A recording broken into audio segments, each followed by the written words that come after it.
आज हम क्लास 9 का थ्योरम नंबर 1 करेंगे जो कि है 10.1.1। तो सबसे पहले स्टेटमेंट देख लें। इसी स्टेटमेंट को देखकर हमने ये डायग्राम बनानी है और उसके बाद इसी स्टेटमेंट से हम जो है वो गिवन और टू प्रूफ भी निकालेंगे। तो आपको स्टेटमेंट के में कह रहा है in any correspondence of two triangles, इसका मतलब आपने दो ट्राइंगल्स बनानी है। If one side and any two angles of one triangle are congruent to the corresponding side and angles of the other. तो एक साइड जो है वो आपको कह रहा है कि दूसरी साइड की इक्वल है दूसरी ट्राइंगल के, और एक ट्राइंगल के दो एंगल्स जो हैं वो दूसरी ट्राइंगल के दो एंगल्स के इक्वल है। Then the triangles are congruent, तो ट्राइंगल्स क्या होंगी? कंग्रुएंट होंगी।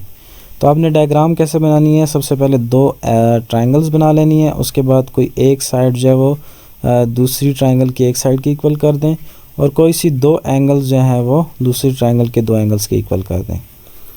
उसके बाद ये जो देन मैंने हाईलाइट किया हुआ है, ये इसलिए हाईलाइट किया क्योंकि देन से पहले सारा का सारा आपका जो है वो गिवन होता है और देन के बाद वाला सारा का सारा टू प्रूव होता है। तो गिवन आपके पास क्या होगा? देन से पहले क्या दिया हुआ है? In any correspondence of two triangles, तो आप लिखेंगे triangle ABC corresponding to triangle DEF। If one side and any two angles of one triangle are congruent to the corresponding side and angles of the other, तो इसका मतलब पहली triangle की एक side जो है वो दूसरी ट्राइंगल की एक साइड की इक्वल है।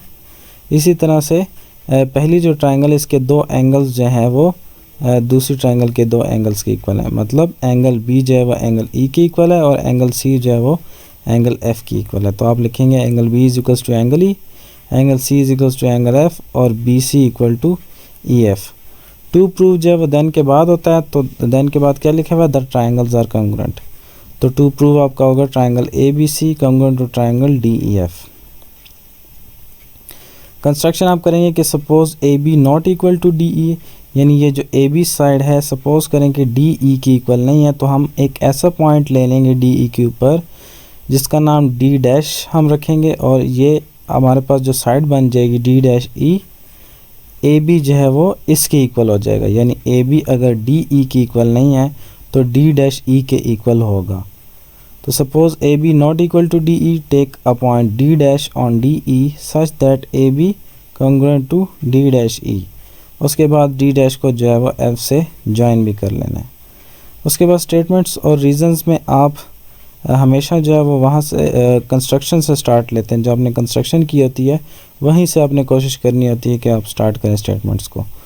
तो हमने कंस्ट्रक्शन में ट्राइंगल D डैश FE हमें मिली थी, ये ट्राइंगल हमारे पास बन गई थी कंस्ट्रक्शन की वजह से। तो D डैश FE को जो है वो हम ABC के साथ कंपेयर करेंगे, यानी ABC corresponding to triangle D dash EF।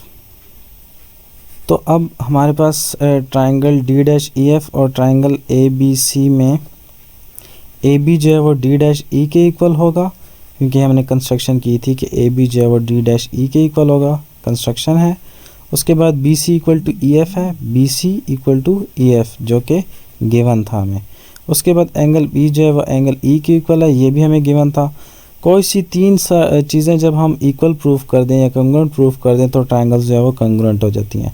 तो triangle ABC congruent to triangle D dash EF, यानी साइड एंगल साइड पोस्टुलेट, यानी हमने दो साइड्स और एक एंगल कंग्रुएंट प्रूफ कर दी, तो हमारे पास साइड एंगल साइड पोस्टुलेट हो गया और ये दो ट्राइंगल्स आपस में कंग्रुएंट होंगी।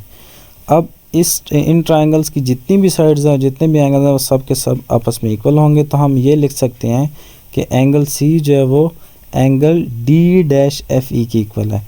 अब D डैश FE कौन सा एंगल है? ये F वाला एंगल ही है, लेकिन इसको D डैश F और EF ये दोनों साइड्स मिलकर बना रही हैं।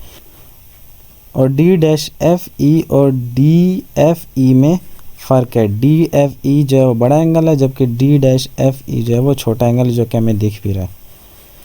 But C congruent to DFE, लेकिन हमने गिवन में लिखा था कि एंगल C जो है वो एंगल F की इक्वल है, जो कि इस एंगल F की बात हो रही थी, जो कि DF और EF के मिलने से बन रहा है, जो कि गिवन था।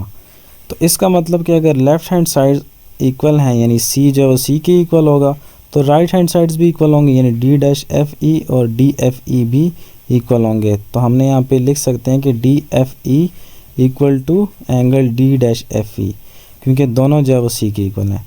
This is possible only if D and D dash are the same points. ये तभी पॉसिबल होगा ना जब ये डी डैश और डी सेम पॉइंट्स होंगे, यानी जब ये दोनों सेम पॉइंट्स हो जाएंगे तो डी डैश या डी एफ ई सेम एंगल बन जाएगा। लेकिन अभी ऐसा नहीं है, डी डैश एफ ई छोटा एंगल है और डी एफ ई बड़ा एंगल है, तो ये इक्वल नहीं हो सकते। डी ई जो है वो डी डैश ई के इक्वल नहीं हो सकता। सो ए बी जो है वो डी ई के इक्वल होगा, जो कि गिवन था। तो इससे हमारे पास प्रूव हो जाएगा कि ट्राइंगल ए बी सी जो है वो ट्राइंगल डी ई एफ के कॉन्ग्रुएंट है।